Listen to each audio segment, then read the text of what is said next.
दोस्तों, हम लोग अपना डेटा सेफ रखने के लिए स्ट्रॉन्ग पासवर्ड और महंगे सिक्योरिटी सॉफ्टवेयर्स का इस्तेमाल करते हैं, लेकिन क्या हमारा डेटा सेफ रहता है? टेक्नोलॉजी के इस दुनिया में कुछ लोग ऐसे भी हैं जो दूसरे देशों में बैठकर किसी भी कंप्यूटर सिस्टम को कुछ ही मिनटों में हैक करके उनका सारा डेटा चुरा सकते हैं। ऐसे ही लोगों को कंप्यूटर्स की दुनिया में हैकर्स कहते हैं। तो दोस्तों, आज आपके लिए क्यूरियस टीवी यूट्यूब चैनल लेकर आया है दुनिया के 5 सबसे खतरनाक हैकर्स के बारे में, जिनके कारनामों के बारे में जानकर आप दंग रह जाओगे।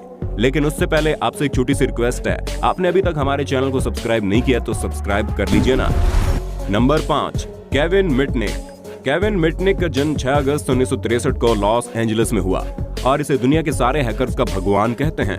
छोटी सी उम्र में मिटनिक ने लॉस एंजलिस में एक बस सेवा को हैक कर लिया, वो भी सिर्फ फ्री में सफर करने के लिए। जैसे जैसे मिटनिक बड़ा हुआ, उसका इंटरेस्ट कोडन में बढ़ता गया। शुरुआती दिनों में मिटनिक एक डिजिटल इक्विपमेंट नाम के कॉर्पोरेशन कंप्यूटर नेटवर्क को हैक करके उनका सारा डेटा कॉपी कर लिया था, लेकिन उस समय में वो पकड़ा गया। हैकिंग के जुर्म में मिटनिक को 1988 में 1 साल की सजा और 3 साल तक सरकारी अधिकारियों की देखरेख में रिहाई मिली। लेकिन 3 साल की सजा के आखिरी दिनों में मिटनिक एक स्पेसिफिक वॉइस मेल कंपनी को हैक कर लिया, जिससे उसके नाम एक और अरेस्ट वारंट निकला।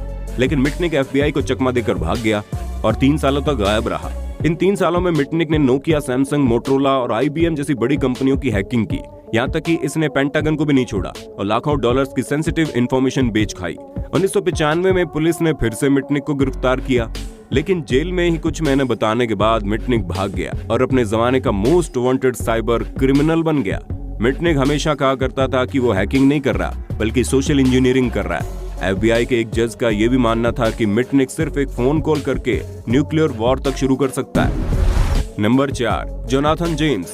जोनाथन जेम्स को इंटरनेट की दुनिया का कामरेड कहा जाता है। महज 15 साल की उम्र में ही जेम्स ने ऐसे कामों को अंजाम दिया जिसकी वजह से पूरी दुनिया का सबसे बड़ा हैकर माना जाता है। इतनी छोटी सी उम्र में इस बच्चे ने ऐसी महारत हासिल की है जिसे पूरी अमेरिकी सरकार की सिक्योरिटी को तहस नहस कर सकता था। उसकी हैकिंग के बारे में बात करें तो अमेरिकी सरकार के सभी डेटाबेस और रक्षा विभाग उसके पहुंच में आ गए। लेकिन उससे भी हद तो तब हो गई जब नासा के स्पेस स्टेशन के पूरे सिस्टम को हैक करके सभी डेटा को डिलीट कर दिया, जिससे नासा को लगभग $17 लाख का नुकसान हुआ। मजबूर होकर नासा को अपने नेटवर्क को बचाने के लिए उसे लगभग 3 हफ्तों तक बंद रखना पड़ा। साल 2007 में अमेरिकन पुलिस ने जोनाथन जेम्स को गिरफ्तार किया, लेकिन जब 2008 में जेल से छूटने के बाद रहस्यमयी तरीके से उसकी मौत हो गई। नंबर 3, मैथ्यू बेवन और रिचर्ड प्राइस। ब्रिटेन के इन 2 खतरनाक हैकर्स को कूजियो और दाताश्रीम काउबॉय के नाम से जाना जाता है। इन 2 हैकर्स ने मिलकर दुनिया को खत्म करने का प्लान बनाया। दरअसल 1994 में दोनों ने मिलकर पेंटागन को अटैक करना शुरू कर दिया और कई गुप्त जानकारियों को चुराया। मैथ्यू बेवन अपने पर्सनल कंप्यूटर को एक ब्लू बॉक्स नाम के डिवाइस से जोड़कर रखा था, जिससे वो US एजेंट्स के सीक्रेट मैसेजेस उसके रास्ते में ही चुरा लेता। बाकी हैकर्स की तरह रिचर्ड प्राइस और मैथ्यू बेवन को पैसे चुराने में और वायरस बनाने में कोई दिलचस्पी नहीं थी। उनकी रुचि सिर्फ वर्ल्ड वॉर करने में थी, इसलिए दोनों ने मिलकर US सिस्टम का इस्तेमाल करके न्यूक्लियर कोड तक चुरा लिए। लेकिन किस्मत से उन्होंने सिर्फ साउथ कोरिया के कोड से चुराए थे। ये अगर नॉर्थ कोरिया के साथ कुछ ऐसा होता तो वर्ल्ड वॉर 3 की संभावनाएं बढ़ जाती, क्योंकि नॉर्थ कोरिया और अमेरिका की दुश्मनी किसी से छिपी नहीं है। Number 2, Gary McKinnon. Gary McKinnon का जन्म 1966 को यूनाइटेड किंगडम में हुआ था। गैरी को हैकिंग की दुनिया में सोलो के नाम से जाना जाता है और इसे आज तक के सबसे बड़े मिलिट्री सिस्टम को हैक करने वाले दोषी के रूप में पाया गया। 2001 में मैककिनन ने US के मिलिट्री और नासा के सभी सर्वर्स को हैक कर लिया और सभी जरूरी डेटा फाइल्स को डिलीट कर दिया, जिससे US गवर्नमेंट को $7 लाख का नुकसान हुआ।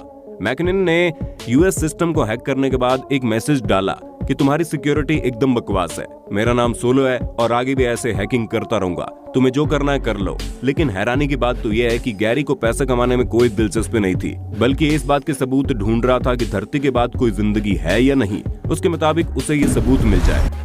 Number 1, Kevin Poulsen.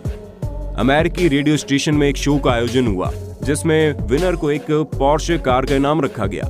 कार पाने के लालच में पॉल्सन ने रेडियो का पूरा सिस्टम हैक कर दिया और लगभग 15 मिनट तक रेडियो के सभी लाइंस को जाम कर दिया। इस तरह वो रेडियो शो जीतकर पोर्च कार का मालिक बन गया।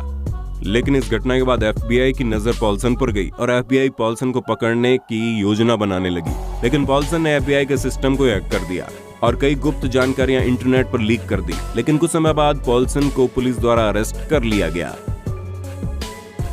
तो दोस्तों आज की वीडियो में बस इतना ही। उम्मीद है आपको ये वीडियो पसंद आई होगी और ऐसे ही और वीडियोस देखने के लिए हमारे चैनल को सब्सक्राइब कर लीजिए। धन्यवाद।